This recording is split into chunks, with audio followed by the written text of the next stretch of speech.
Welcome to the Higher Ed and Teacher Prep Breakout session at the California Coalition's annual gathering. I'm Jessica Hammond, founder of Glean Education and your moderator for today's session. I'm thrilled to be here.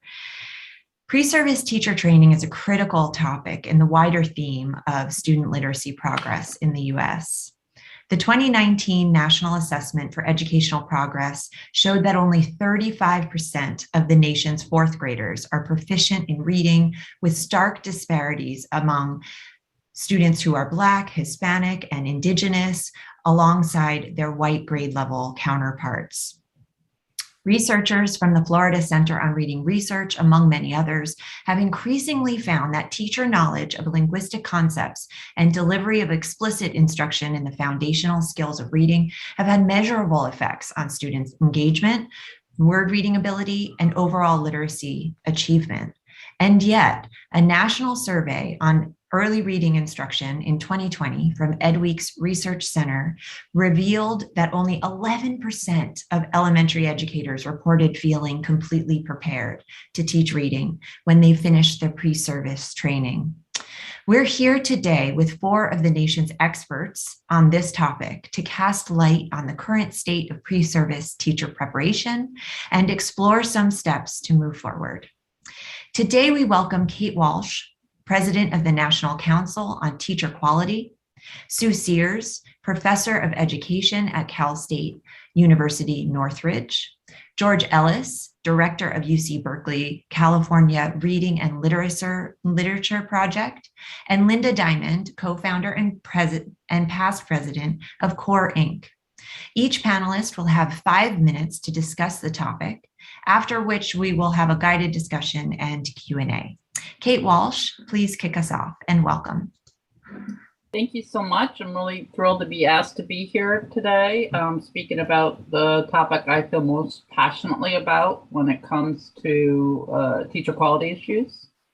In my view, and this has been consistent in the 20 years I've been at NCTQ, there's nothing more important than arming the teacher with the knowledge and skills needed to teach kids to read. And for years, we made almost no dent into that problem. In fact, it might have gotten worse before it's gotten better. But I think it's probably very tempting to talk about just how bad the status of science of reading is in our ed schools, including California, or more notably California than many other places. But I do think that it would be more productive for the point of this conversation to really speak to the crossroads that California finds itself in, and the opportunities that are before us with this new legislation. I think there is a temptation to view the changes that are coming to the RICA as something that represent defeat for those in the science of reading, but that need not be the case if we play smartly. But I think what we need to do, I was sort of interested in what Lacey had to say about shame. About how you can use shame productively. I would say that it's not worked particularly well with teacher educators. That the shame they feel for not knowing the science of reading has been something that's been an obstacle rather than an opportunity. And so I think it's important that we talk about on this panel today is how do we shift the fact that the people who are supposed to know how to train the next generation of teachers, how do we shift that conversation to we recognize that you don't have this knowledge. Sorry, it's a fly that's very much in my way. But how do we use this as an opportunity to make them feel okay about what they don't know and okay about pursuing professional development. So there too is another opportunity I think that would be most productive on today's panel. So I'm not going to go into much more detail. I think it'd be more useful to get this conversation going, but I do think that just I'll repeat myself that it's tempting to talk about all that's going wrong in the state. But I think everybody here on this call, on this meeting, would benefit from talking about how do we move forward more productively. Great, thank you so much, Kate. Sue Sears, would you like to talk a bit?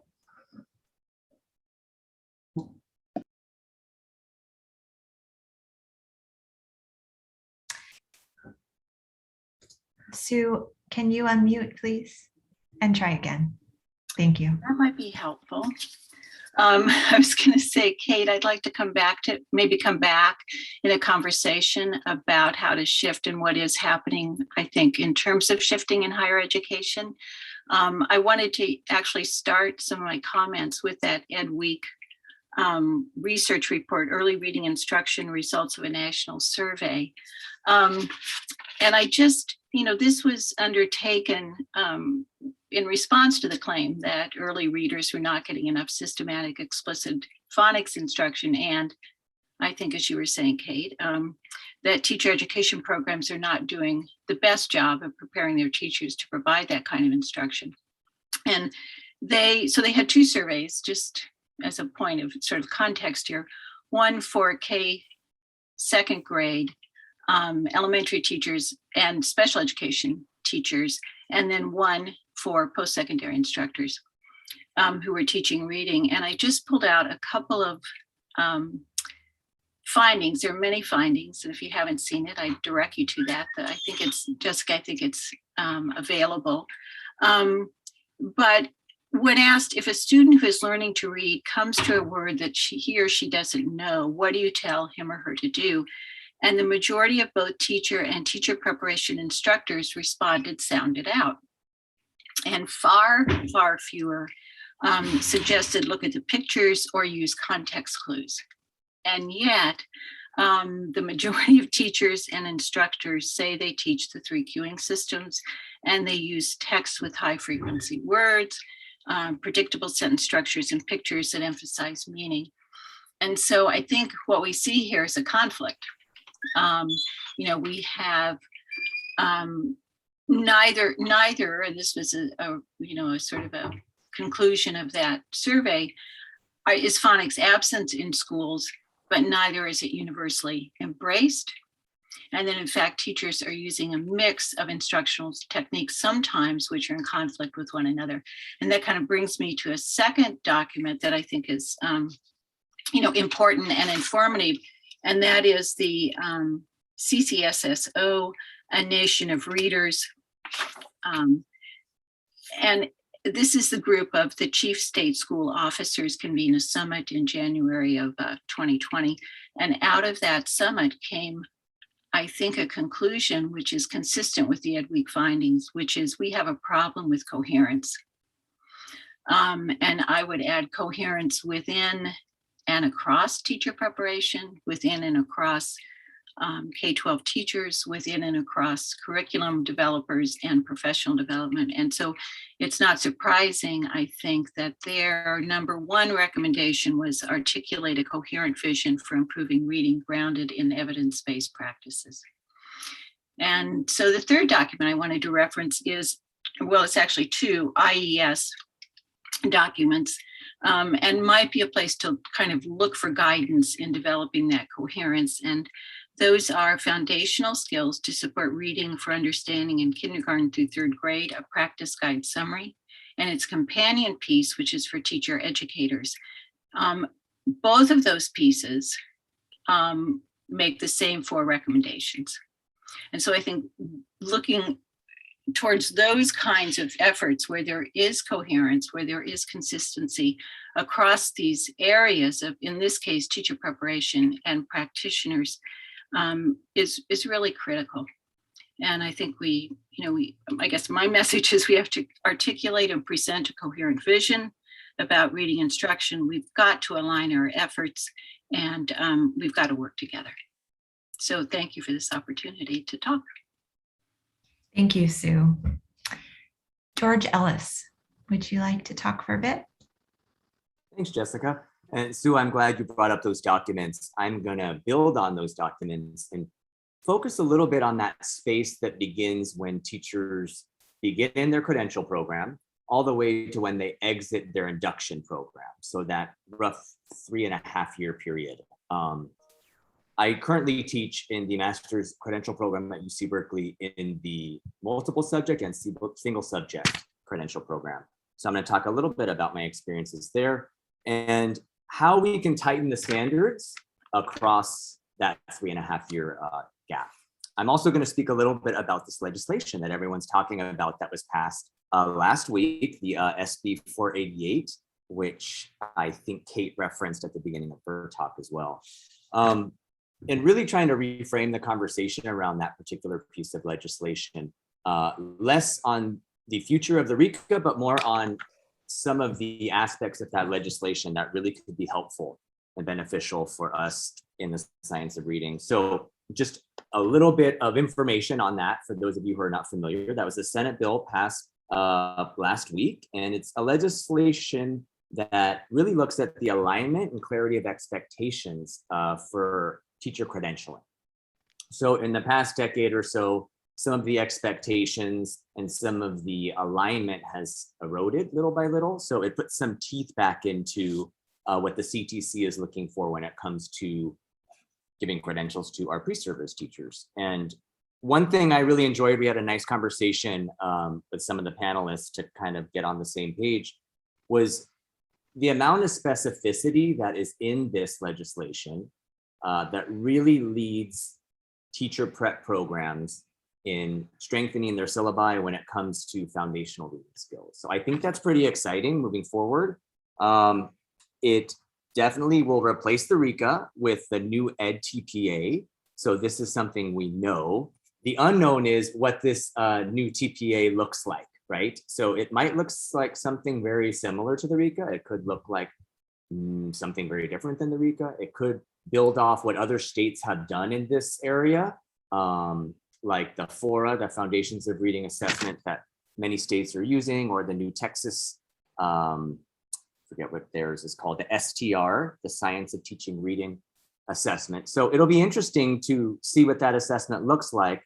The hope is that that will be the alignment piece and provide that accountability and transparency to make sure that when our students are leaving our pre-service programs, that they actually have the skills around the science of reading, and particularly around dyslexia as well, because this new legislation mentions that the guidelines, dyslexia guidelines, are now being taught in pre-service programs. So I think that's an exciting step forward as well. So I'm going to stop right there a little bit. I want to talk later about teacher induction programs, but I'm going to pass it off to Linda, who's going to talk a lot more about the training of teachers currently in the classroom. Thank you, George. Passing it along to Linda. Go ahead. Thank you. Thank you very much. So I do think that we're going to see progress. And I believe firmly, because I also am involved with NCTQ and looking at teacher preparation programs, and I think we are going to see progress.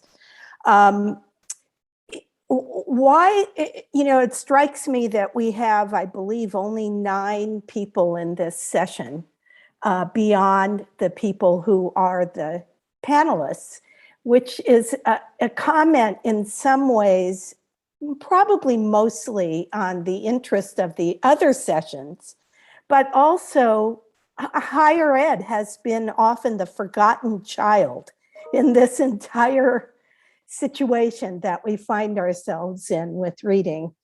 So as someone who started the Consortium on Reaching Excellence in Education, CORE, and wrote the Teaching Reading Source Book to guide much of the work, what we found ourselves often doing was undoing the learning that had happened in teacher preparation, when we were doing in-service. And it's so much more costly and time intensive to have to undo. I mean, think about with kids, if we have to put them into interventions because they didn't get great first teaching. And it was similar, and we found this to be the case, where we're sometimes kind of rolling the rock uphill against what teachers had already learned, and having to change that. And I think this goes also to that fact that shaming, though, doesn't work. I was really glad that Kate said that, because in our experience after the 26 years that I was at CORE, that wasn't the way to bring teachers along. But if we could work in tandem with teacher preparation, if we could get a good first start, and then if we align that to what happens when they go into clinical practice, which I believe George is going to speak to, the whole induction process, and Sue, and ensure also often the missing link that the administrators in the schools and school districts also have the knowledge and preparation they need, so that once a teacher does come out of a strong teacher preparation program, she can go into a system that is going to honor the learning that she got at teacher prep and not undo it or confuse it by putting different practices into the school system that are contrary to what was taught. So I think this alignment issue that was raised by virtually all the panelists is key. And what starts in teacher preparation, what continues in service, because it doesn't stop.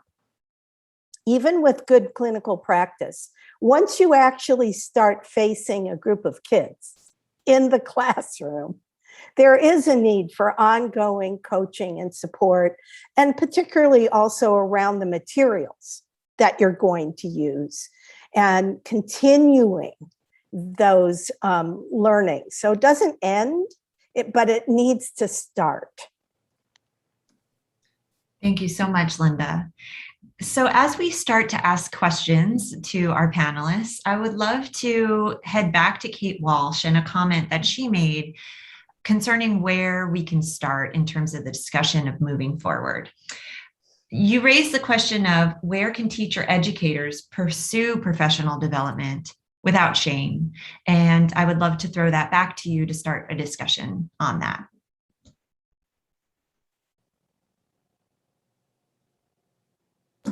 There's been a lot of talk about how to do this. I can't say I've got the perfect solution on hand, but I do think that giving them opportunities to pursue professional development, which doesn't require them to come into a room with teachers and folks from K-12. And, I think that you have to give them a space to feel safe about saying they don't know very much about this. I do think it's how you frame it, how you communicate it. I mean, there's nothing that suggests that letters wouldn't be a great idea, but it isn't so much the specific choice of PD.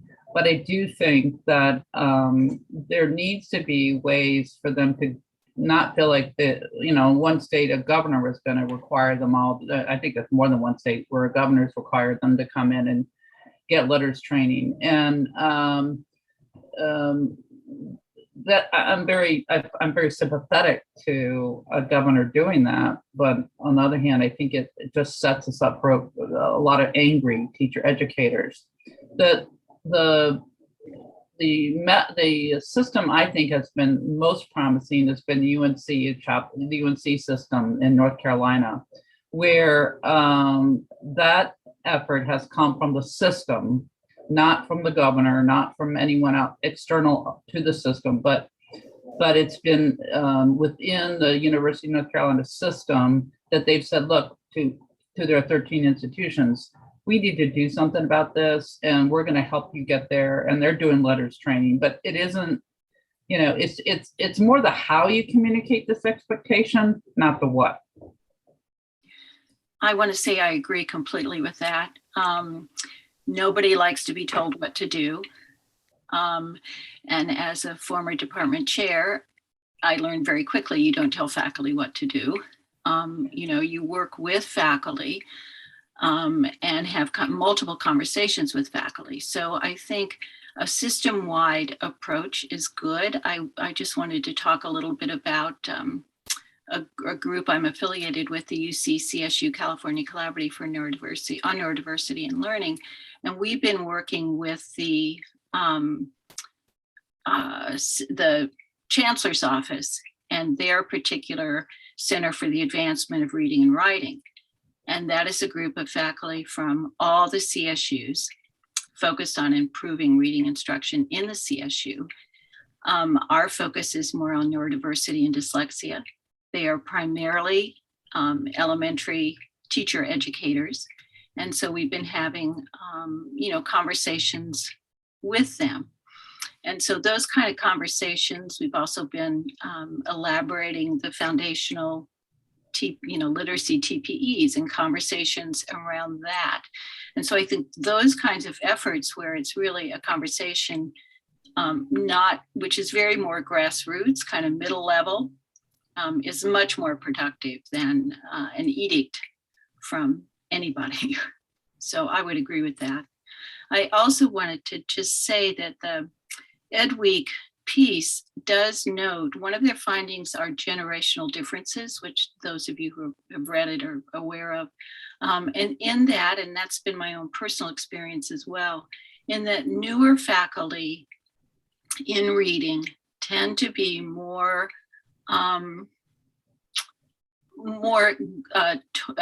leaning towards explicit systematic phonics instruction than our more veteran faculty. And that's been my experience as well. So in terms of turning the tide, I think that's a finding that is in support of that. Yeah, I would echo what you just said, Sue, and what Kate said. And I think this idea of organic, you know, we have SB 488, right, which now lays out with great deal of specificity the standards that should be in place. But the conversations need to happen at the local university systems and levels. And I'm thinking also about the organization Deans for Impact, who are deans in schools of education around the country. And specifically, what they are doing is gathering deans of schools of ed to have these conversations and to start with transforming their own systems. And it's a very worthy effort, because while they have a great deal of research, and they've done a lot of work around the science of learning and the science of early learning, they are not dictating, but they are deans representing the universities that do want to bring in the science of reading, that want to bring in the science of learning. And I really think that we're starting to see a sort of coalition of groups that are coming together, and also recognize we're not, we talked about this yesterday, we're not the UK. We don't have one ministry that dictates how everything is. We're not Australia that can do that as well. We're going to have to do it in this organic way, but with the backing of things like an SB 488. Linda, Yeah, go ahead. Please go ahead, I Kate. was going to say, let's not, I want to separate the need for teachers to learn, teacher educators to learn this stuff from producing a high quality replacement to the RECA. That can happen with a governor saying it ought to happen, or with a legislature saying it ought to happen. And I don't think anyone should shy away from those measures. I just think that we need to be pretty careful about how this gets communicated to teacher educators. And I would just add to Linda's important point that unfortunately, Deans for Impact has been remarkably neutral on the subject of teacher educators' need to teach, to learn this material. So that specific effort has been a bit of a disappointment, I would say. I think they're starting to step up. There's going to be a shift, I believe, as a result of one of their board members in particular. But I agree, they have been producing documents, but not coming out strongly. I would love to ask a question to George Ellis to start specifically. He had mentioned a placeholder to talk about teacher induction and the role in higher ed and teacher prep. George, would you expound upon that and take us through a discussion concerning induction? Yeah, thanks for asking, Jessica. I love speaking about this space.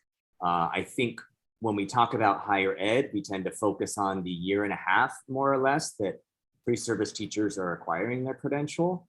And that ignores a bit the larger system of the credentialing, which includes the clear credential process. So I wanted to talk a little bit about that 3.5 year stretch from the 1.5 year where they get their credential to the 2 years in induction, where I think we have a lot of area for improvement, and particularly in bringing the two key players in the credential process together in more alignment. So the higher ed, along with the county offices of ed, which tend to be the induction coordinators, I think that second year of induction is rich to dive deeper into literacy instruction. And if we look at that 3.5 year span as building on what they've learned in higher ed programs, I think there's a lot of increases that could be made. We are currently at the California Reading and Literature Project piloting with County Office of Ed. I hear a cute dog in the background.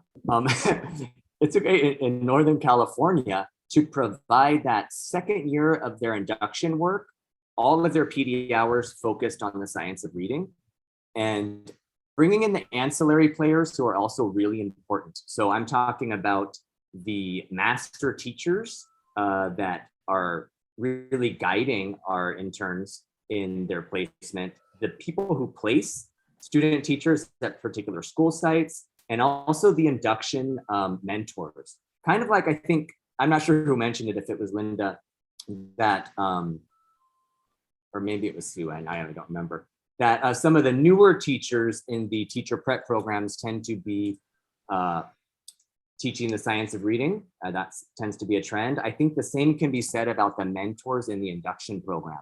Many of the mentors are retired teachers who are still clinging to the guided reading and the whole language approach. And so I think when our pre-service teachers get out of their credential program and are then placed with a mentor who may be undoing some of the science of reading training they had, I think that's real. And I work with the 2 County Office of Ed induction programs, and one of them is really investigating how can they provide professional development for their mentors as well to help that progression in literacy instruction just become a little more tightened.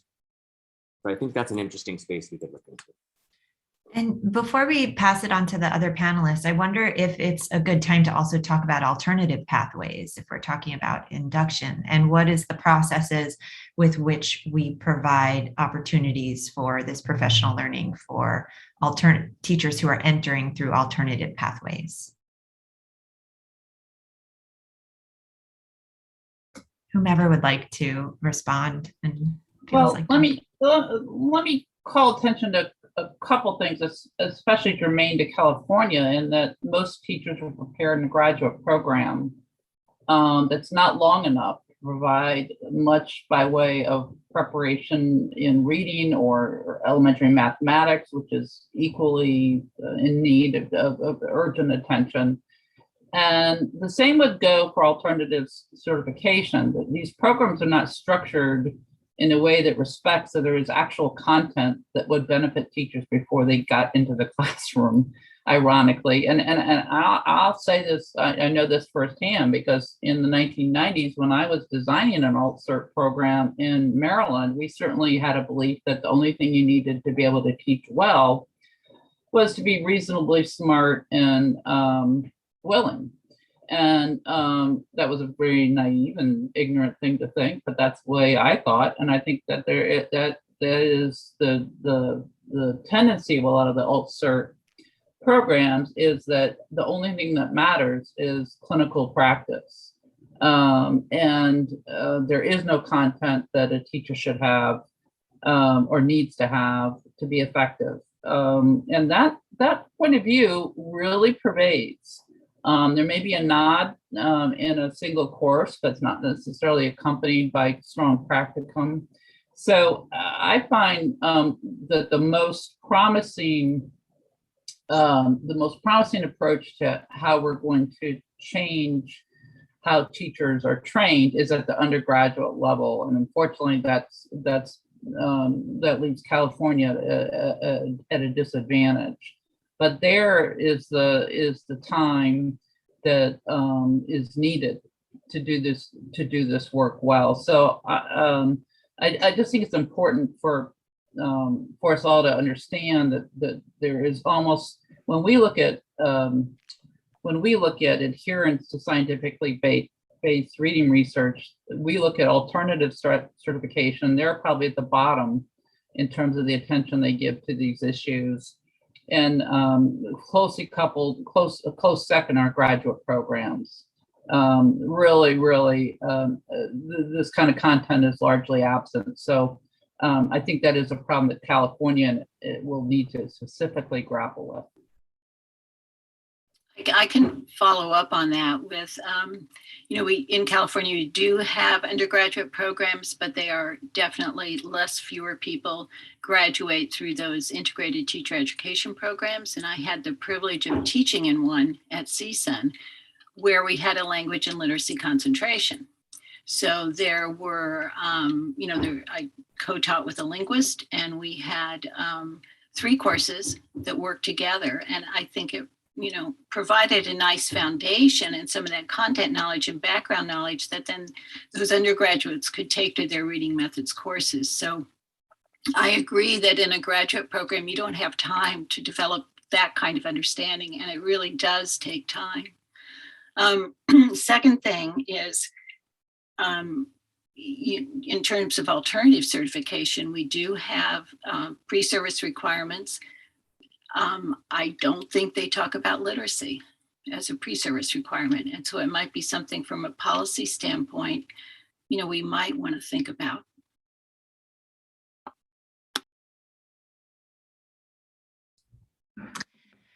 And so earlier we talked about the importance of administrators, and Linda actually mentioned the role of administrators. And I'd like to pause on that for a bit too, and delve into that.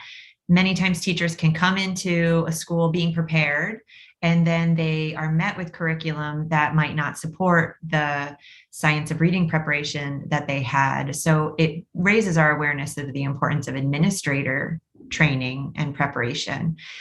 Maybe we could spend some time talking about the role of administrator prep and what are steps forward in that direction as well. Well, I think George's point about the master teachers, the mentor teachers that student pre-service educators are placed with as vital in being aligned and in learning, I think there could be a similar effort with the school districts that student teachers are being placed in, where the administrators are also being brought together to understand the learning that took place in teacher preparation, the effective programs, that bring them along with also what they should be looking for in the classrooms.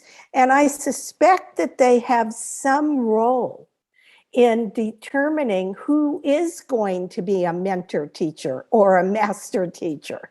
And so knowing enough to know who would be a good fit is, I think, going to be important. And very often, and I certainly saw this at CORE when we were working with in-service rather than pre-service, the administrators were often going to be left out. Not very good. And so I do believe that in some ways, the whole system has forgotten about administrators. And now, to be an administrator in California, because that's where I got my administrative credential, you have to go back to university and go into the administrative credential program. Well, that administrative credential program, now mine was so long ago, I don't even want to talk about it because it's probably nothing like it is now. But that's where some content around literacy reading has to happen for the administrators. And I think in addition, the administrators have a role that is different than the teachers in both evaluating their teachers, but also in looking at the materials that are brought into the school. And so having something in the administrator credentialing programs in California that also looked at materials, that identified what constitutes material that's aligned to the science of reading, what isn't. It's going to be an important need in those kind of programs. But what we haven't talked about, and it's got to be in the teacher prep, and it is identified in SB 488, but it really needs to be an administrator. And that is data, understanding what types of assessments are most useful, how to use that data, and then what to do about it with the teachers, how to help them within a system. And that goes to a very missing part of teacher preparation and administrator preparation. And that's that whole idea, but again, this was written in now in SB 488, of tiered systems, of multi-tiered systems of support, and helping to get away from the way students have been identified for special ed on the basis of a discrepancy model, and instead to recognizing what it is that they need to know and be able to do that moves to a more best first teaching, tiered intervention, and that will go to the issues of dyslexia. Administrators don't understand dyslexia any more than many of the teachers coming out do. And we have forgotten them. So I think there's got to be attention to revamping how administrators get prepared in their higher education programs as well. And Linda, I wanted to add on to that, the role of administrators, I think, go into that larger bucket of the ancillary players that many times we don't focus on and their effect they have. I also work in that space of in-service when it comes to reading instruction. And one thing I've noticed over the years working with administrators, we have a lot of single subject administrators who've come down from high school and get their administrative credential and then end up being the principal of an elementary school, the director of ed services in an elementary school district, but they have very little experience with early literacy. And they're the ones that end up calling the shots in many of the curriculum decisions which professional learning to bring on. So I think looking into that space and the admin prep program, but also continuing in service for administrators around the science of literacy of reading can really help out with tightening the systems as well. So I'm glad you brought up that point.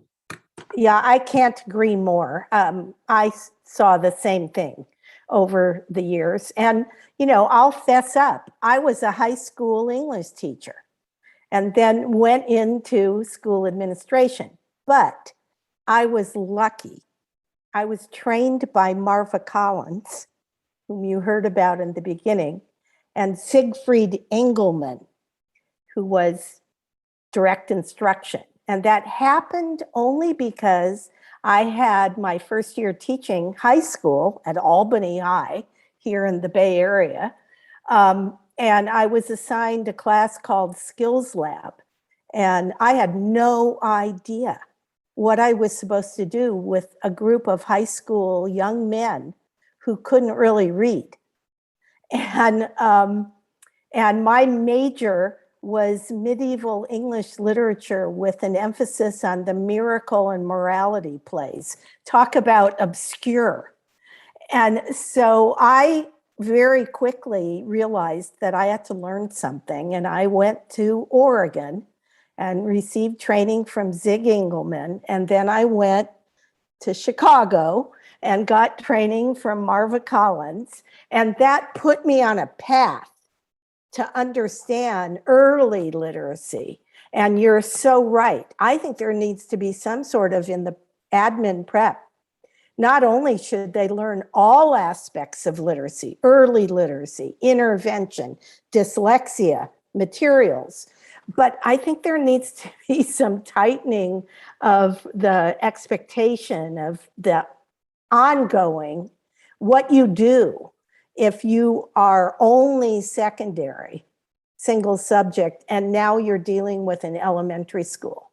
And I'm glad you also mentioned the directors, because often there's central office administrators who call the shots about the curriculum, the materials, and what is to be taught, that will also need not only the ongoing, but the, some kind of connection with higher education. Linda, I'm really glad you shared that story because it puts things into perspective in terms of you can take some courses in your teacher prep and it launches you into a direction of knowledge building that you follow along on your journey as a teacher and your long career as a teacher. So with that, dovetailing off a question from the chat, what are colleges and universities actually teaching to their teacher candidates to prepare to launch them on that journey? And a second part of the question is, for whomever wants to answer it, are there some model programs that you can point out in terms of where we can look to as a gold standard for this type of teacher prep in higher ed moving forward? Well, I'd love to answer this question because we've actually looked at in detail at what folks are teaching. And I think there's a tendency to think that they are teaching another method, and they actually aren't. Really, what they is most often communicated is that all children are unique. Every classroom is unique. Every classroom is going to require you as a new teacher to establish the context and to genuinely understand the dynamic of that unique classroom. And that you as a teacher will have to make that assessment, whatever that assessment really means, and come up with the best way for teaching reading to that specific class. And so it's mostly, it's really hard to train someone in whole language. It's not like they're sitting around and doing a lot of 3Qing practices and things like that. Mostly they just don't learn anything. I mean, that's the sad fact. Yeah, I'll add to that.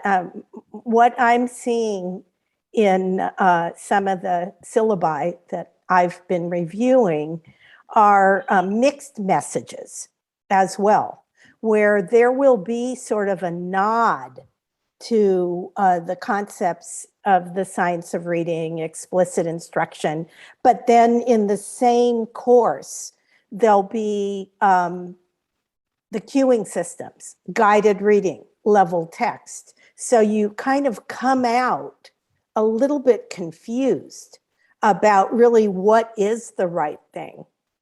And then I want to add, is there a model? And I'm going to say that the one that I've seen that I am most impressed with has been Mount St. Joseph.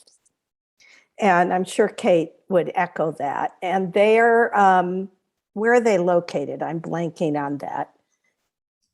I believe it's on the East Coast. Oh, Cincinnati. Yeah, Cincinnati. Amazing model of teacher preparation, very rigorous in multiple ways, including the clinical practice, the practicum part. And so, you know, that is an example, I think.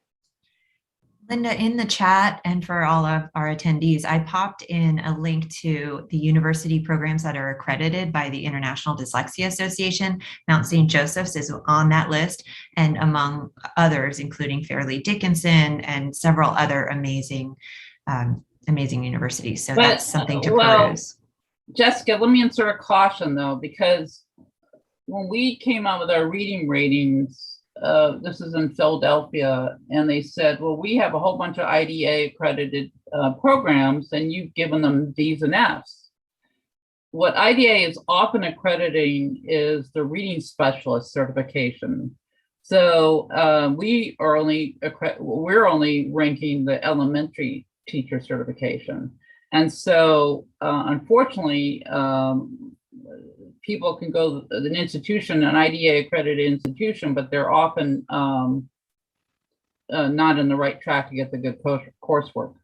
Thank you for that important differentiation. And it actually dovetails into another question that was in the chat concerning reading specialists. So if that is a reading specialist certification, what are we doing to prepare reading specialists, specifically those that will be dispersed into middle school and high school? And any comments or thoughts on that area of preparation?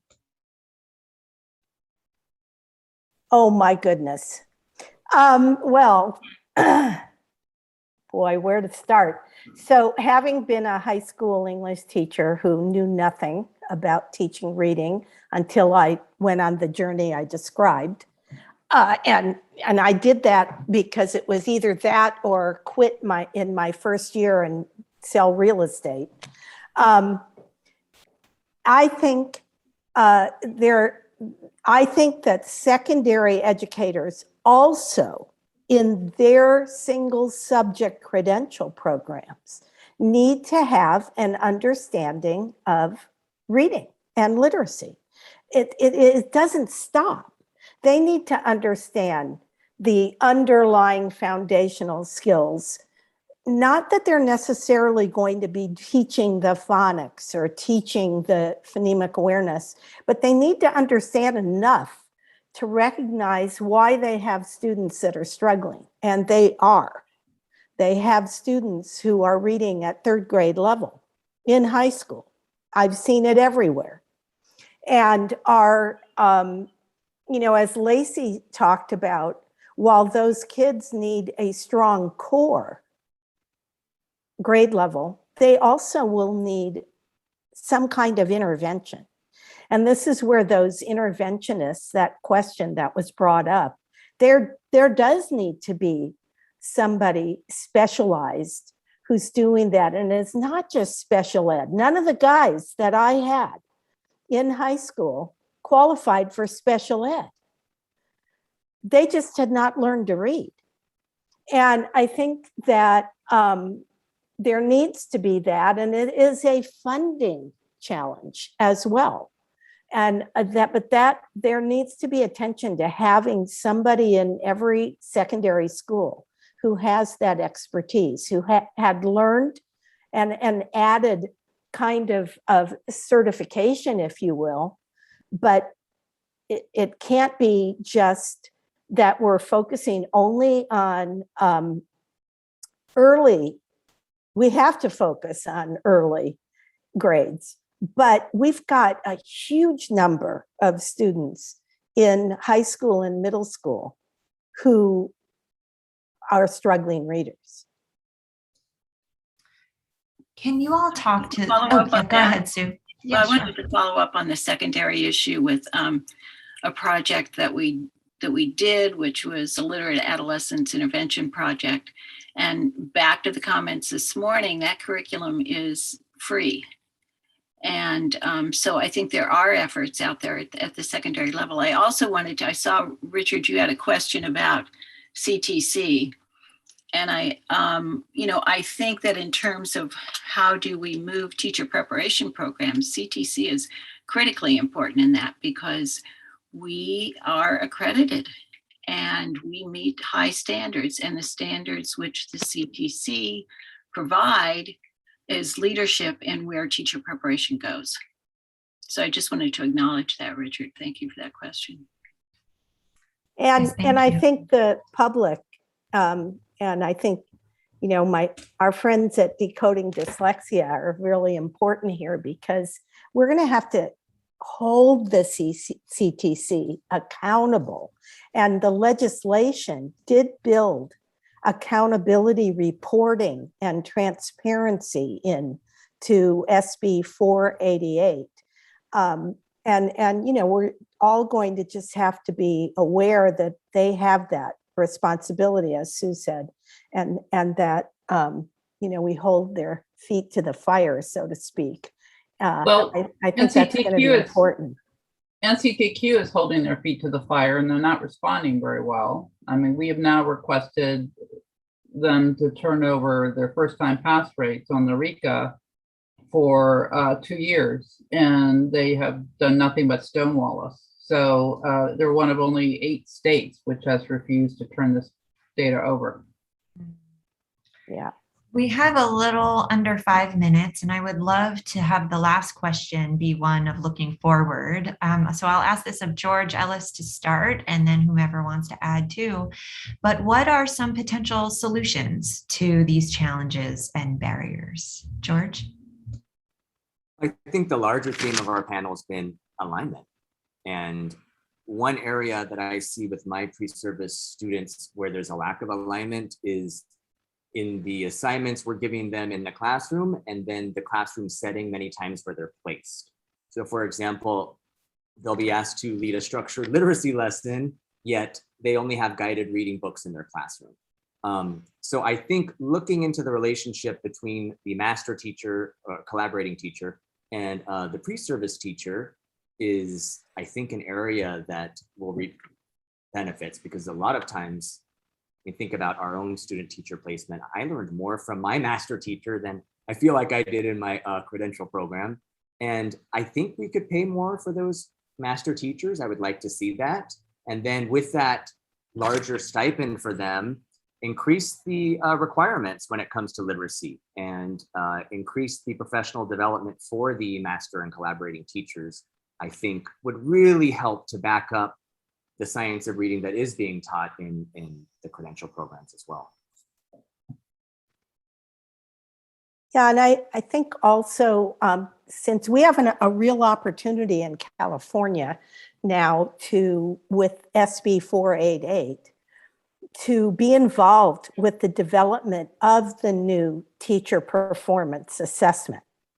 So becoming part of that effort is going to be very important in terms of what the assessment turns out to be. And I think I want to just add, there's a piece in that legislation. It's very detailed what it says, but there is a very positive statement that the RICA cannot be done away with until the new test is in place, number one.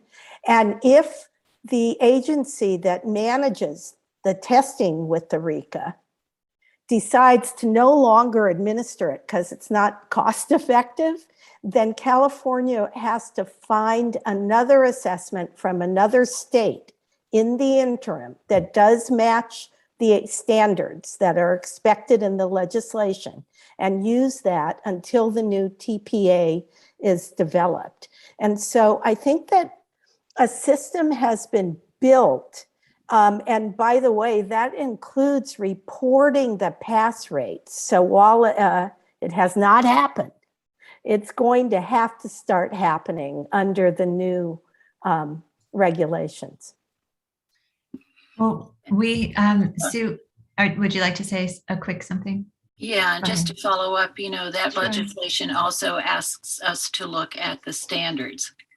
So whereas the standards have been in a narrative form, I think they're going to have to be more specific, more detailed, and are going to provide better guidance and more explicit guidance for teacher preparation programs. Great. Well, I believe we're running low on time for this wonderful session. We are going to be pulled into the main room, but I wanted to thank our panelists, our wonderful, knowledgeable panelists, for their contributions to the discussion today, and for all of you who have spent the time with us to join us. So thank you so much. If you have any questions, you're welcome to email me, and I can connect you either with the panelists who have the insight and experience to answer your questions. Jessica@gleaneducation.com. Thank you all.